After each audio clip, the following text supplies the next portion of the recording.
السلام علیکم، آپ لوگ دیکھ رہے ہیں ڈی ایچ اردو اسٹوریز۔ آپ سب سے گزارش ہے، اگر آپ لوگ میرے چینل پہ نئے ہیں تو پلیز میرے چینل کو لائک شیئر سبسکرائب کریں اور ساتھ ہی دیے گئے بیل آئیکن کے بٹن کو پریس کر دیں تاکہ میری ہر نئے آنے والی ویڈیو آپ تک پہنچ سکے۔ امید کرتی ہوں کہ آج کی یہ کہانی آپ کو ضرور پسند آئے گی۔ اللہ بخشے چاندنی کی ماں کہتی تھی، چاندنی کے لیے ایسا لڑکا تلاش کروں گی جو خوبصورتی میں اس کے ٹکر کا ہو۔ 19-20 کا فرق بھی ہوا تو لڑکا بالکل مسترد۔ آس پڑوس کی عورتیں ناک پر انگلی رکھ کر حیرانی سے دیکھنے لگتیں کہ ہر ماں اپنی بیٹی کے لیے ایسا ہی سپنا دیکھتی ہے، مگر نصیب پر کسی کا کیا زور۔ لیکن چاندنی کے جوان ہونے تک ایسے خیالات رکھنے والی ماں چل بسی، اور ان کے بعد یہ بات چاندنی کی اکلوتی بوا جی کی زبان پر چڑھ گئی۔ چاندنی جوان ہوئی تو اس کے سامنے یہ بات اتنی بار دہرائی جاتی کہ اسے اپنا آپ بڑا انمول دکھائی دینے لگا۔ سخی سہیلیوں میں یوں اترائی پھرتی جیسے وہ سب گھاس میں اگنے والے عام سے پھولوں کی طرح تھیں، جبکہ اسے اپنا آپ کسی گلاب کی طرح لگتا، ایسا قیمتی اور خاص پھول جو صرف گلدان میں سجا کرتا ہے۔ ایسے میں وہ بڑے خواب دیکھنے لگی، ایک ایسے شہزادے کے خواب جو گھوڑے پر بیٹھ کر اسے لینے آتا ہے۔ ایسے شہزادے کے سپنے تو شاید ہر لڑکی دیکھتی ہے، مگر تعبیر کسی کسی کے مقدر میں لکھ جاتی ہے۔ ایسے میں چاندنی کو لگنے لگا کہ ہاں، میں وہی تو ہوں جس کے ہاتھ کی لکیروں میں سپنوں کی تعبیر چھپی ہوئی تھی۔ پھر ایک روز وہ خواب سچ ہو گیا۔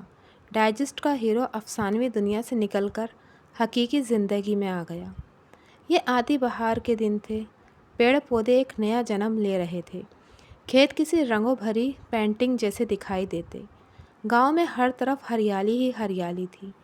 جوانی بھی بہار کی طرح ہے، جس پر آ جائے اس کا تو رنگ روپ ہی نکھر جاتا ہے۔ اور خیر سے چاندنی تو پہلے ہی 14ویں کا چاند تھی۔ جوان ہوئی تو حسن دو آتشا ہو گیا۔ چاندنی جس راہ سے گزرتی، گاؤں کے لڑکے آہیں بھرتے گزر جاتے، کیونکہ اس کے سامنے ٹھہرنے کی مجال کہاں۔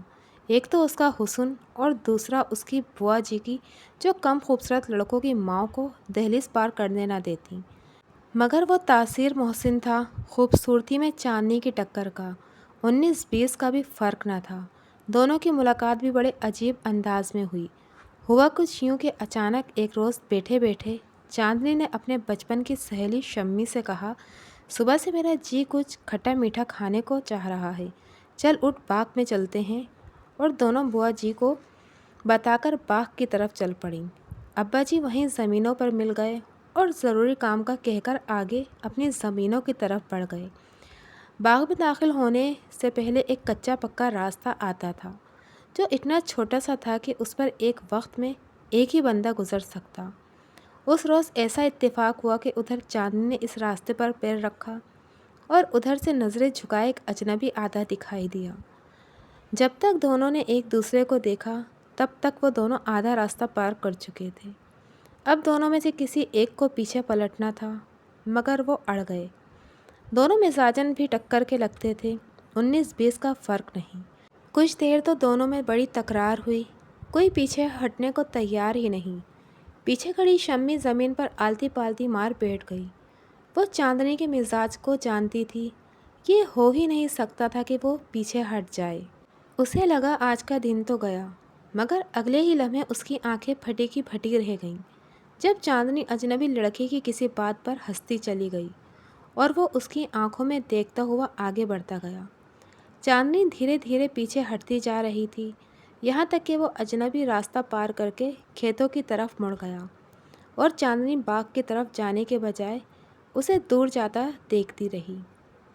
اس روز تاثیر محسن آگے بڑھا تو بس بڑھتا ہی چلا گیا۔ نہ جانے اس کی باتوں میں ایسا کیا جادو تھا کہ چاندنی جیسی اکھڑ مزاج لڑکی موم جیسی نرم ہوتی گئی۔ اس کا مزاج بدلنے لگا، آنکھیں جاگتے میں سپنے بننے لگیں اور ہونٹ ہمہ وقت گنگنانے لگے۔ چاندنی آئے روز شمی کو باغ میں چلنے کو کہتی تو وہ سینے پر ہاتھ رکھ کر کہتی، نہ چاندنی، کل میرا ویر بتا رہا تھا کہ باغ میں کسی سپنی نے ڈیرا ڈال رکھا ہے، میں تو اب کبھی اس رستے پر نہ جاؤں۔ چاندنی اس کے گال پیٹنے کے انداز پر ہنسنے لگتی۔ اب وہ اسے کیا بتاتی کہ ایک اور سپنی نے بھی اسی باغ میں ڈیرا ڈال رکھا تھا۔ محبت کی سپنی جس نے اسے بڑی شدت سے ڈس لیا تھا۔ اب وہ اپنی کملی سہیلی کو کیا بتاتی کہ محبت کا ڈسا کسی سے ڈرتا نہیں ہے، بلکہ وہ تو چاہتا ہے کہ یہ سپنی اسے ہر روز ڈس لے۔ آم کے پیڑ کھٹی میٹھی خوشبو سے مہکنے لگے اور اس کی گھنی شاخوں میں چھپی چاندنی روز دور ویران رستے کو تکا کرتی تھی۔ وہ راستہ جس پر اتوار کے روز وہ اجنبی چھپتا چھپاتا اس تک آتا تھا۔ تاثیر تو مجھ سے روز ملنے کیوں نہیں آتا؟ چاندنی اسے پاس آتا دیکھ کر روٹھ جاتی۔ پتہ تو ہے میں روز اپنے کالج جاتا ہوں۔ وہ اس کے چہرے پر جھولتی لٹ کو اپنی انگلی پر لپیٹ کر کہتا اور چاندنی اپنی آنکھیں آنسوؤں سے بھر کر کہنے لگتی، وے تاثیر، چھوڑ پڑھائیاں، چل عشق کا انوکھا سبق پڑھتے ہیں۔ چاندنی ہنس کر کہتی اور تاثیر چاندنی کی اس ادا پر قربان ہو جاتا۔ وہ اس کا چہرہ ہاتھوں میں لیتا تو دور نگرانی کرتی شمی گھبرا کر لیموں کے چھوٹے سے درختوں میں چھپ جاتی۔ اب تو باغ والی سپنی سے زیادہ اسے چاندنی سے ڈر لگتا تھا، جو محبت میں بہت آگے بڑھتی جا رہی تھی۔ مگر ہائے یہ عشق معشوقی کے قصے انسان کو کتنا نیڈر بنا دیتے ہیں۔ تاثیر محسن ساتھ والے گاؤں کے بڑے ذمہ داروں کا لڑکا تھا۔ شہر والے بڑے کالج میں پڑھتا تھا۔ چاندنی کے گاؤں اس کی ماسی کا گھر تھا۔ پہلی بار ماں کے بے حد اصرار پر اس سے ملنے آیا تھا اور راستے میں چاندنی سے ملاقات ہو گئی۔ وہ اس روز چاندنی کو دیکھنے کے بعد ایسا دیوانہ ہوا کہ اب تو جیسے آنکھ ماسی کے گھر ہی کھولتا تھا۔ ماسی واری قربان جاتی اور اپنی بیٹیوں کو اس کے آگے پیچھے دوڑاتی پھرتی۔ یہی تو دونوں بہنوں کی دلی خواہش تھی کہ وہ ماسی کی کسی لڑکی کو شادی کے لیے پسند کر لے، ورنہ تو اس کی ماں کو لگتا تھا کہ یقیناً اس کا گھر والا اپنے بھائی کی بیٹی کو اس کے سر پر لا بٹھائے گا۔ ماں خوش تھی کہ اس کے پتر کو ماسی کا گھر پسند آ گیا تھا۔ اب آگے کی راہ آسان تھی۔ ماسی خوش تھی کہ تاثیر کا یوں ہر اتوار کو دوڑے چلے آنا یوں ہی خواہ مخواہ نہیں تھا۔ باغ میں چھپ چھپ کر ملتے چاندنی اور تاثیر تو ان سب سے زیادہ خوش تھے۔ ان کی محبت اور بہار پورے جوبن پر تھی۔ مگر پھر ایک روز بہار کو واپسی کا اذن ملا۔ پھول اپنی رنگت کھونے لگے اور پھلوں کی مٹھاس کم ہونے لگی۔ زمین پر موجود کسی شے کو ہمیشگی نہیں ملی۔ موسم بدلنے لگا۔ دونوں کی ملاقات میں پہلی بار رکاوٹ آئی۔ ایک اتوار تاثیر باغ میں چاندنی کی راہ دیکھتا رہ گیا اور چاندنی گھر میں آئے مہمانوں کے جانے کا انتظار کرتی رہی۔ آج سبتین لاہور سے آیا تھا۔ گھر میں رش مچ گیا۔ وہ زمینوں کے سلسلے میں لاہور گیا ہوا تھا۔ آج وہ واپسی گھر آیا تو چاندنی گھبرا گئی۔ سبتین منیر چاندنی کے تائے کا بیٹا تھا، جس سے وہ بڑی خار کھاتی تھی۔ وہ بھی تو اس کے پیچھے پڑا رہتا۔ مکمل انجان سا تعلق جس میں بات چیت نہ ہونے کے برابر تھی، مگر اس نے نہ جانے کون سا مخبر چھوڑ رکھے تھے جو اسے چاندنی کی پل پل کی خبر دیتے۔ اب جب سبتین گاؤں واپس آ گیا تھا تو تاثیر سے ملاقات کا سوچ کر ہی چاندنی کا جی ہولنے لگا۔ شمی، میری پیاری سہیلی، تو کچھ کرنا، چاندنی نے بڑی بے چارگی سے کہا۔ آج دوسری اتوار تھی جب وہ تاثیر سے نہیں ملی تھی۔ اتنے دن سوچتی تو دل مٹھی میں آ جاتا، اب نہ جانے کتنے دن بعد اسے دیکھ پائے گی۔ وہ تو یہ سوچ کر ہی شمی کے پیر پڑ گئی۔ اس کے علاوہ کون رازدار تھا؟ مگر وہ چاندنی کی بات سن کر ہی بدک گئی۔ نا چاندنی، مجھے تو تمہارے اس تعزیت سے بڑا ڈر لگتا ہے۔ چاندنی بجھ سی گئی۔ اچھی بھلی روشن راتیں اندھیرے میں ڈوب گئیں۔